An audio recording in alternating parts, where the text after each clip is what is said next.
Hello everyone and welcome to Teaching University. In this lecture today, we're going to be discussing The Richest Man in Babylon. It's a fantastic book, really a classic when it comes to personal growth and the study of wealth building. It's right up there with Think and Grow Rich and The Science of Getting Rich, as well as other books. So I want to start the lecture with a quote, not from The Richest Man in Babylon, but from Greg Braden's book, The Divine Matrix, where he says, in the teaching of Buddhism, it's believed that reality can exist only where our mind creates a focus.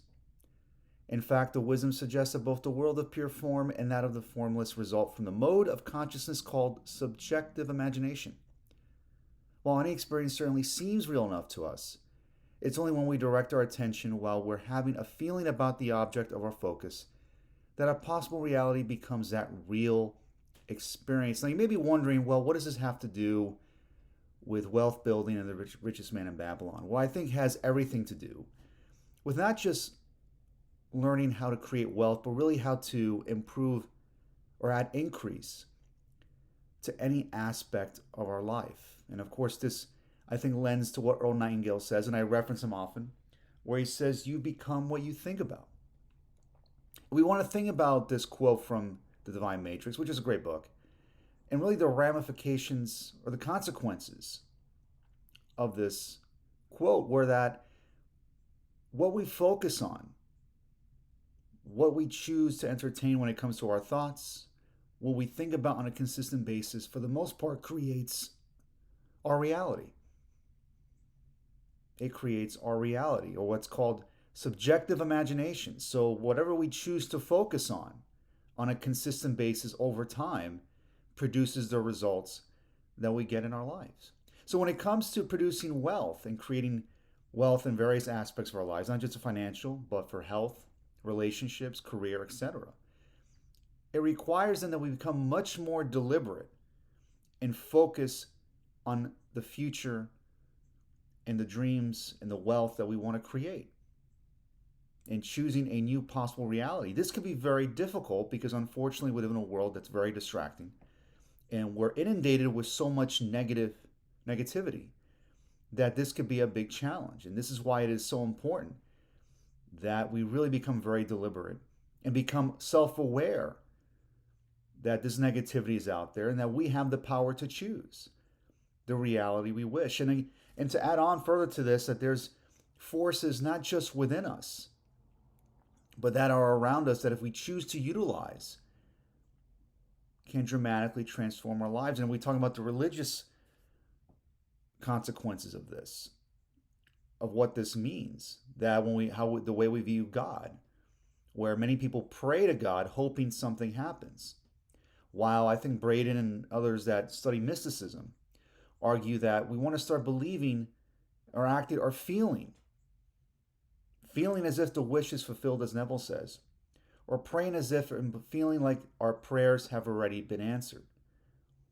And this, of course, is easier said than done. It's very simple, but it is not easy, because perhaps when we awaken from our prayer or from our meditation, when we reflect on these ideas and feelings, and we enter the world, then we come to see that there's nothing to necessarily validate that the wealth that we want or any other desire that we want is possible.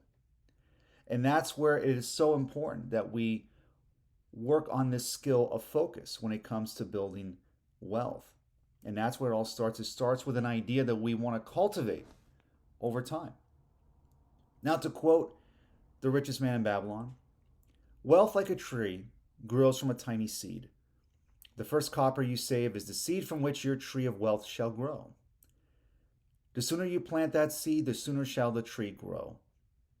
And the more faithfully you nourish and water that tree with consistent savings, the sooner may you bask in contentment beneath its shade. Now, there's several ways we can look at this quote. One is that what Clayson is talking about is the importance of saving and investing. Whether you invest in stocks, in real estate, investing in a business, or any other asset, it's important that we put money aside so that we can have our money work for us. So many of us work for money by earning a paycheck and working for an employer at a regular 9-to-5 job. And there's nothing wrong with this, obviously. But of course, we want to consider that there are other avenues we may want to take that are much more profitable for us and can help us achieve wealth much faster. By working for a paycheck over time, it is much more difficult to acquire the wealth that we need to add increase to every aspect of our life. Again, remember, money is just a tool that we use that can improve our lives and the lives of others and help us make the most out of our skills and abilities. But when we're looking at this quote, this can apply not just to investing when it comes to our money.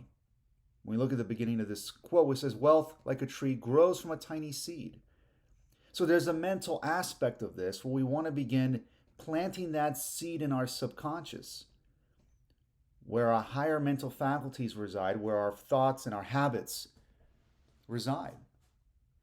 To grow this seed of wealth within our minds that we want to cultivate through the feelings that we have in abundance, in the belief that what we want, the wealth that we want to acquire, is already ours. And when we want to entertain this enough times and into the subconscious, and I've talked about the subconscious in many lectures, where many of our thoughts and behaviors are underneath our consciousness. We're not even aware of it. So we want to plant this seed where the belief and the idea of wealth becomes second nature to us, where we no longer have to think about it. We become the person that acquires this wealth. And I think that's where there's been a lot of misconception when it comes to manifesting or bringing forth our desires. We think if we just think about it, it's going to magically appear. It requires more than that, where we become the person that acquires this wealth. And that starts with planting a tiny seed within our minds that we cultivate that can grow into abundance. And I think there's a lot of ways we can look at this quote. So to go deeper, the man who became of his understanding of the laws of wealth acquireth a growing surplus, should give thought to those future days. He should plan certain investments or provisions that may endure safely for many years, yet will be available when the time arrives which he has so wisely anticipated. So I think there's a lot of similarity here between this and what Napoleon Hill talks about in Think and Grow Rich, where it requires, to acquire wealth, requires making concrete plans. Again, simply sitting on your couch and thinking about wealth is not enough. It requires making plans that are necessary for us to acquire our wealth. We can't get something for nothing. It requires that in order to acquire wealth, that we need to provide a product or service that provides value in the marketplace. And by doing so, people will gladly pay for what we are providing if we're providing such value. The good news is that there are many opportunities out there today to start a business with just a laptop and a phone. You can start a business with very little money. So there's plenty of opportunities to do this. But it's ultimately about thinking about what are your skills and abilities and how can you use those skills and abilities to solve problems. But we want to simplify this process, and I think we tend to overcomplicate the path to wealth building. We want to keep this simple. And that means starting to think about how we can help others. And when we get very good at helping others and solving problems for other people, as I said before, they will gladly pay us or to help solve their problems. So understanding the laws of wealth to grow in surplus means having definitive plans. They don't have to be complicated. We want to simplify them, but we do need to have at least an idea of where it is that we want to go. At the very least, how much money we want to acquire. How do we acquire this money? What are we going to invest in? And it's at least having some sort of strategy or roadmap to get there. We don't necessarily know how we're going to get there, but we do want to know what we're going to focus on to get where we want to be. So again, our wise acts accompany us through life to please us and to help us. Just as surely our unwise acts follow us to plague and torment us. Alas, they cannot be forgotten. In the front rank of the torments that do follow us are the memories of the things we should have done, of the opportunities which came to us and we took not. So, chances are many of us, and I'm guilty of this, think and act based on the experiences of the past. Many of our decisions, our behaviors, and even what we wish to accomplish are based on the experiences of the past. Our brains are like a reservoir, a memory bank of all the things that have happened to us, all the good and the bad. And chances are many of us remember or are more emotionally attached to the bad experiences than the good. We seem to remember more of the bad experiences. Now, it's important, of course, there's some importance to this because we want to learn from our mistakes, as Clayson is saying here. We're never going to be able to improve unless we learn how to take action and learn from the mistakes as a result of those actions. But we also want to consider that we also want to appreciate and remember the accomplishments that we've had in the past. That we are good enough and that in fact we've accomplished a lot more than we realize. So I always recommend to people that they take out a notepad or just a piece of paper and really to write down all the accomplishments they've had. And by doing so, it gives us the confidence to realize that we have the ability to earn vast amounts of money. We've done it before. We've earned money in the past. We could do it again, but in larger quantities, where it almost will feel effortless in a way, where it doesn't mean we're not taking action, but the action we take should be inspired. It should come to us in ways that we least expect. So it's important that we take inventory, yes, of learning from our mistakes, but also taking stock of all the good that we've done, which will give us the inspiration, motivation to continue on the path to acquiring wealth. Babylon became the wealthiest city of the ancient world because its citizens were the richest people of their time. They appreciate the value of money. They practice sound financial principles in acquiring money, keeping money and making their money earn more money. They provide for themselves what we all desire, incomes for the future. So that the problem with money is that we get very emotional with it because we would like to earn more of it, but we don't know how, and we are fearful of losing what we do have. But the wealthiest people in the wealthiest societies appreciate money. They don't worship it. As I said before, they use it as a tool. And when they implement sound principles by saving money, investing it, providing products and services that people benefit from, and by living within their means, they tend to earn more and more money. That's why the rich get richer, because they understand how to acquire more wealth. It's not that necessarily they work harder than anybody else. There are people that work extremely hard their whole lives, but they still don't achieve financial independence. But they do think and act a certain way that produces vast fortunes. So it requires then that if we want to become wealthy, that we begin to think and act in new ways and to contemplate the kind of person that would acquire wealth. Who is this person? And we want to become and embody this future and bring it into the present moment. That will bring us abundance. So money is a tool, and when you appreciate it and implement the principles of money and think and act in new ways that will produce this money and this wealth, that's when your life will really change. Again, it's really about what we choose to focus on, as I mentioned in the beginning of the lecture, referencing Greg Braden from the Divine Matrix, and tapping into forces that are unseen within our minds and outside of us. So now, I'm going to be quoting Wallace D. Wattles from The Science of Getting Rich here. I know I'm kind of deviating a little bit away from The Richest Man in Babylon for a moment, where he says, "There's nothing wrong in wanting to get rich. The desire for riches is really the desire for a richer, fuller, and more abundant life. And that desire is praiseworthy. The man who does not desire to live more abundantly is abnormal. And so the man who does not desire to have money enough to buy all he wants is abnormal." So it seems to me like for many people, they want to earn more money. They want to become wealthy. But subconsciously, they feel that it's wrong to want to get rich. And I think society has conditioned so many people into believing that wanting to get rich means that you're greedy, that you're doing something wrong, or that it's even evil in some ways. And I think Wallace D. Wattles is correct by saying that there is nothing wrong with wanting to get rich. You want to get rich not because you worship little green pieces of paper, because your desire to get rich is a desire for a richer, fuller life. You want to add increase to your life. We live in a material world whether we like it or not. There's obviously the spiritual and the metaphysical side that is important, but we also live in a physical world.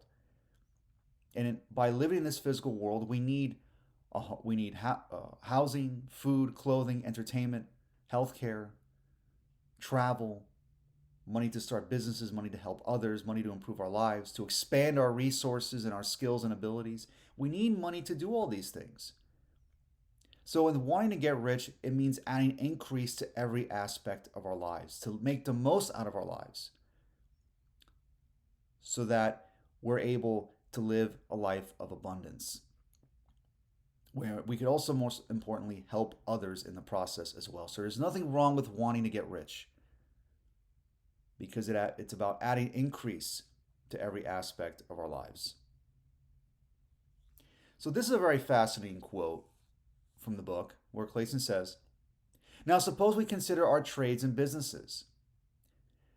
Is it not natural if we conclude a profitable transaction to consider it not good luck, but just reward for our efforts? I am inclined to think we may be overlooking the gifts of the goddess. Perhaps she really does assist us when we do not appreciate her generosity." So we see this common theme with a lot of these books, such as The Richest Man in Babylon, Think and Grow Rich, The Science of Getting Rich, and more modern books like The Secret, and of course Neville Goddard as well in his work, The Power of Awareness, where there is this intelligence, and we call it infinite intelligence, the universe, God, whatever that is, that if we are aware of it and impress upon it what we desire, it can help us achieve whatever it is we wish to achieve. And I think what Clayson is saying here is that perhaps we don't, when we think that we've achieved something when it comes to our finances, or had a great transaction, or started a business, or we were profitable in our business dealings, that we think it's just by skill. And certainly skill is important, of course, in our efforts. But perhaps there's more to this story.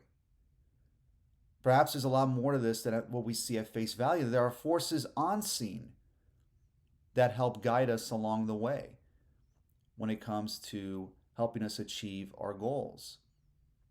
And in The Science of Getting Rich, Wallace D. Waddell suggests that we impress upon this intelligence what it is that we desire. And remember, we were saying that it's not just about money per se. It's about adding increase into every aspect of our lives. And this goes back again to the beginning of the lecture, what Greg Braden says.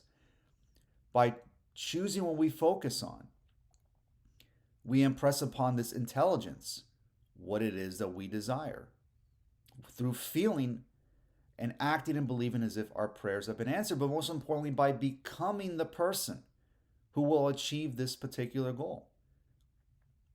And that means, and again, I always reference Abraham Maslow, by removing the layers of self-limiting beliefs, where we become our truly authentic selves.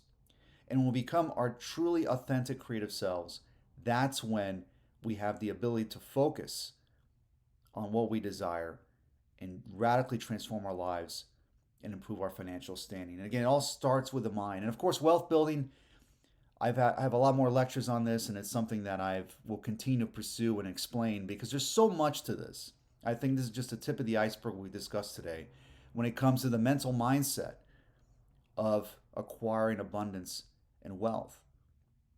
But it all starts with an idea and what we choose to focus on. And I believe that's where it really all starts. If we don't have a baseline or a foundation to build on when it comes to how we approach wealth, then it'll become very difficult to do so. So I hope you enjoyed this lecture today. Make sure you subscribe to my YouTube channel where you can watch all my lectures on personal growth, wealth building, creativity, and entrepreneurship. Thank you so much for watching. I'll see you next time.